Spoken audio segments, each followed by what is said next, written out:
El profesor suplente de Julio Ramón Ribeiro.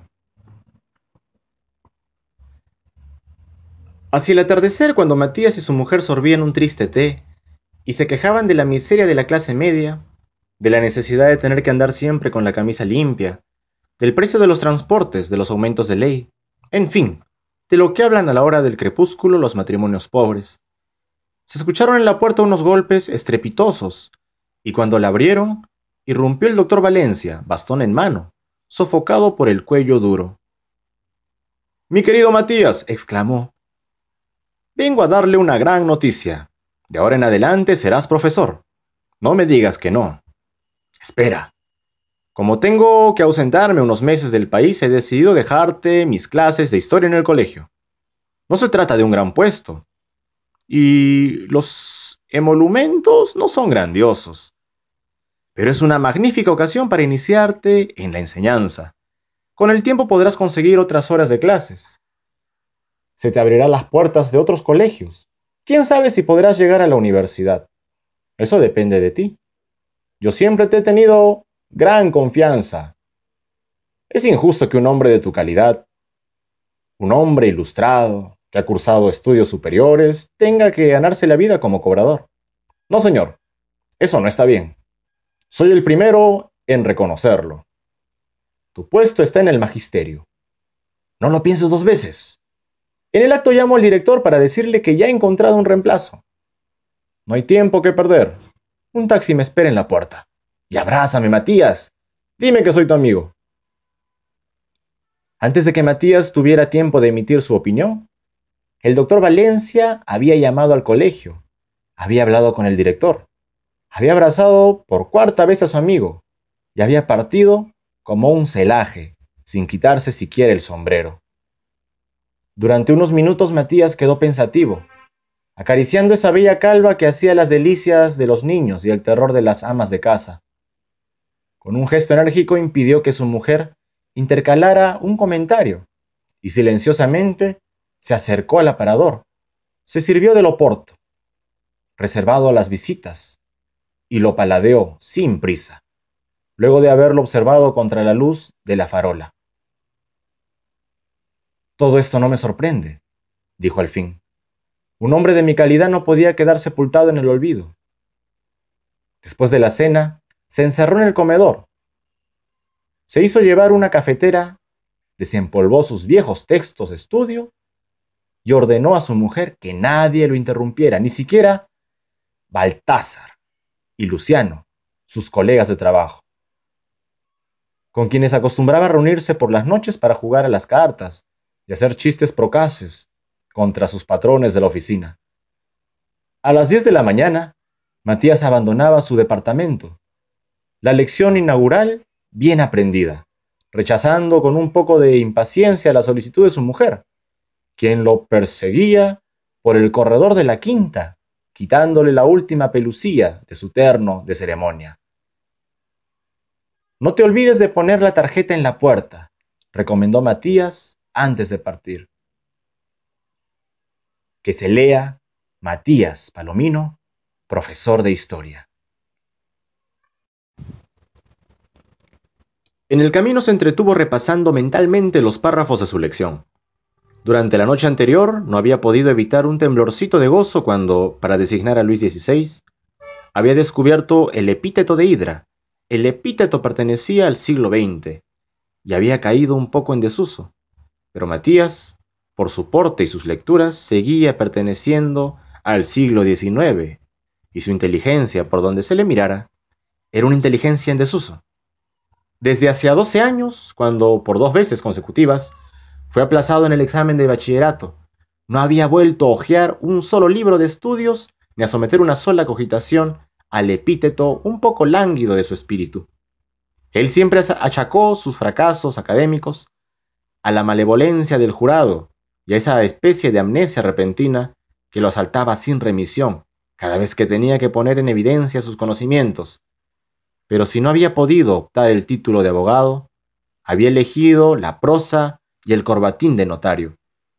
Por siempre, o por apariencia, quedaba siempre dentro de los límites de la profesión.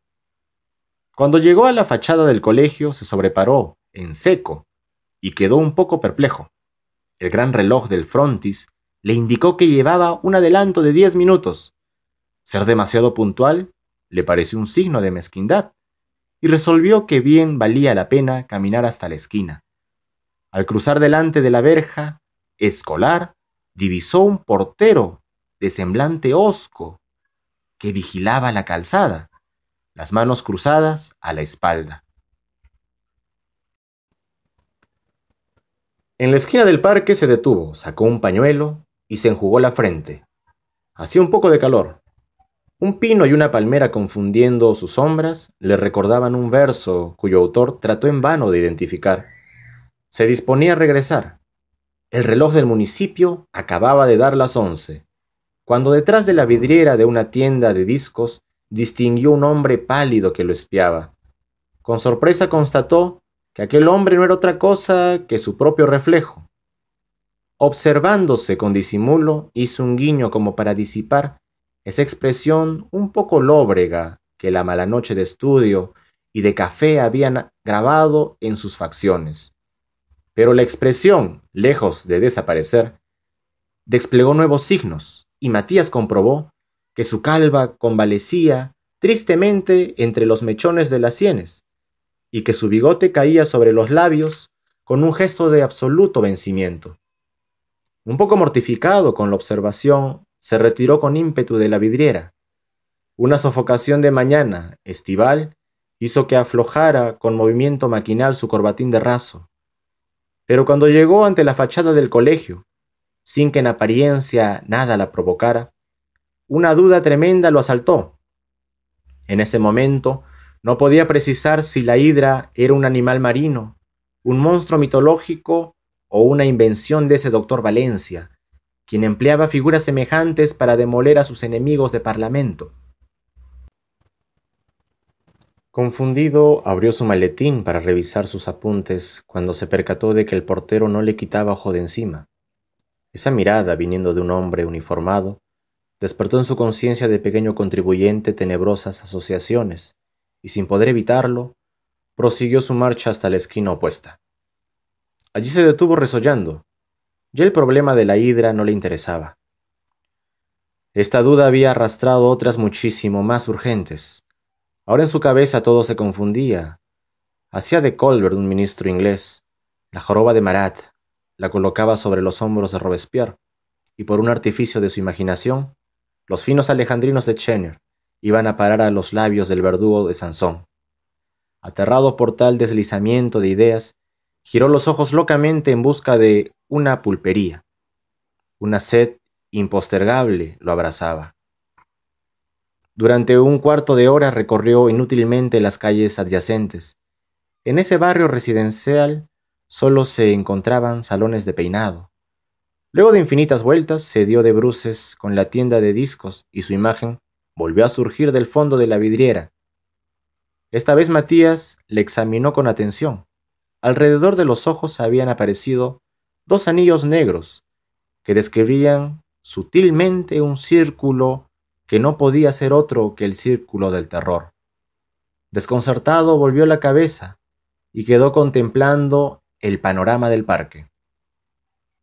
El corazón le cabeceaba como un pájaro alocado.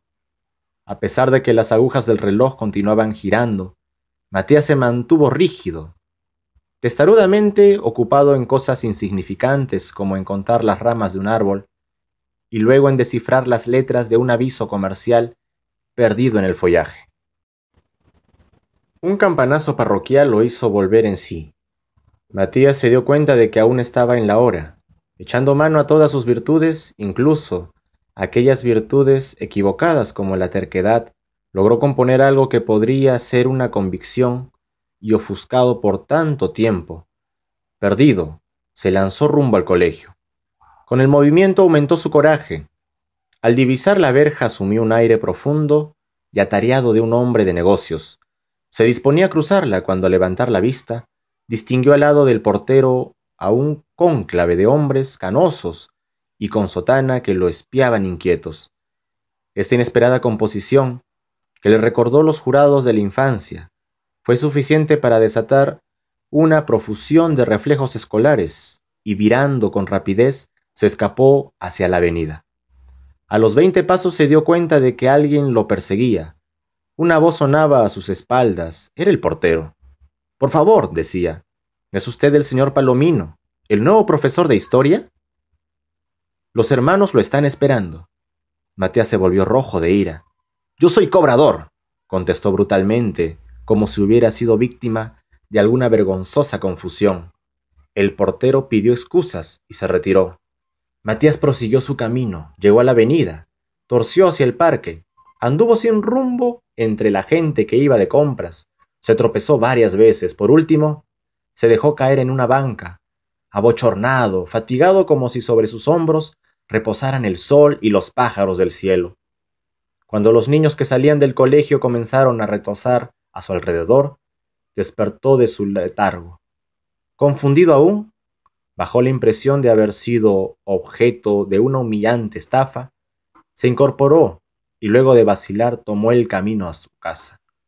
Inconscientemente tomó la ruta de los meandros. Se distraía. La realidad se le escapaba por todas las fisuras de la imaginación. Solamente cuando llegó a la esquina y vio que su mujer lo esperaba en la puerta del departamento, con el delantal amarrado a la cintura, tomó conciencia de su enorme frustración. No obstante, se repuso, tentó una sonrisa y se aprestó a recibir a su mujer, que ya corría por el pasillo con los brazos abiertos. «¿Qué tal te ha ido?», le preguntó ansiosamente. «¿Dictaste tu clase? ¿Qué han dicho los alumnos?» «Magnífico. Todo ha sido magnífico», balbuceó Matías. Pero al sentir los brazos de su mujer, que le enlazaban el cuello, y al ver en sus ojos por primera vez una llama de invencible orgullo, inclinó con violencia la cabeza y se echó desoladamente a llorar.